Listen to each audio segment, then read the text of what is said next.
La parole est à monsieur Jean-Marie Sermier. Merci, Monsieur le Président. Monsieur le Premier ministre, personne ne nie la réalité du réchauffement climatique. Il s'impose à nous, pas demain, aujourd'hui. Les agriculteurs, par exemple, le savent bien. Les gelées de printemps dues au démarrage précoce de la végétation, les épisodes de canicule, les périodes de sécheresse abîment chaque année davantage les récoltes.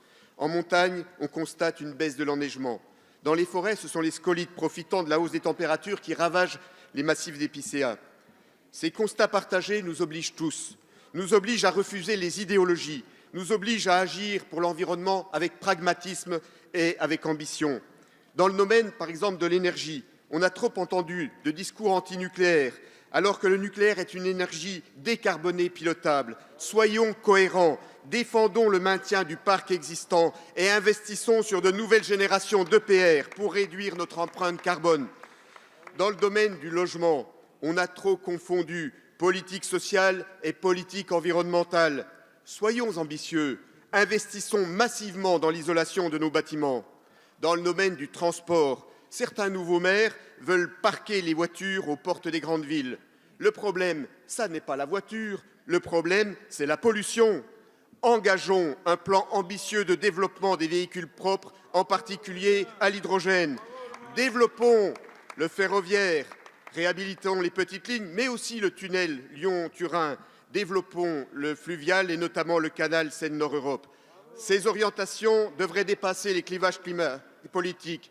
Hélas, ce ne sont pas celles tracées par Madame la ministre de la Transition écologique hier. Votre priorité est de concrétiser les engagements de la Convention citoyenne pour le climat qui constitue trop souvent un catalogue de taxes, de normes et d'interdictions.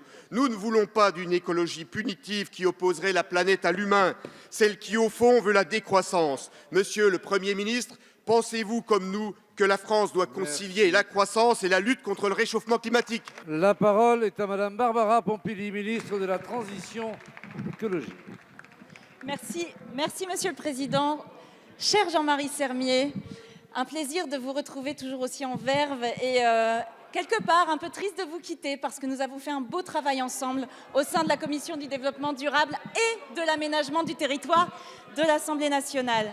Nous avons eu des grands débats et vous en avez cité certains, mais sur tous ces sujets, je continuerai à faire comme je l'ai fait auparavant. On va travailler ensemble, on va essayer de se mettre autour de la table et on va trouver les solutions ensemble. Avec vous, évidemment, à l'Assemblée nationale, et ça va arriver très vite, avec les citoyens de la Convention citoyenne pour le climat, qui ne s'intéressaient pas à ces questions au départ, et quand ils se sont jetés dans le sujet, ils ont compris l'enjeu et ils nous ont fait des bonnes propositions.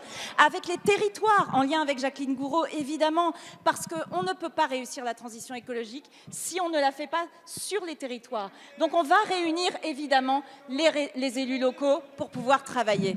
Sur la question des énergies, vous savez, la feuille de route est claire et vous pouvez compter sur moi pour faire en sorte qu'elle soit appliquée. Parce qu'on a un vrai sujet aujourd'hui, monsieur le député, monsieur Abad, on a un vrai sujet sur le fait que nous votons des lois et qu'elles ne sont pas appliquées. Et vous pouvez compter sur moi pour faire appliquer les lois, pour faire appliquer les stratégies qui ont été votées par notre représentation nationale. J'y tiens énormément et je m'y emploierai.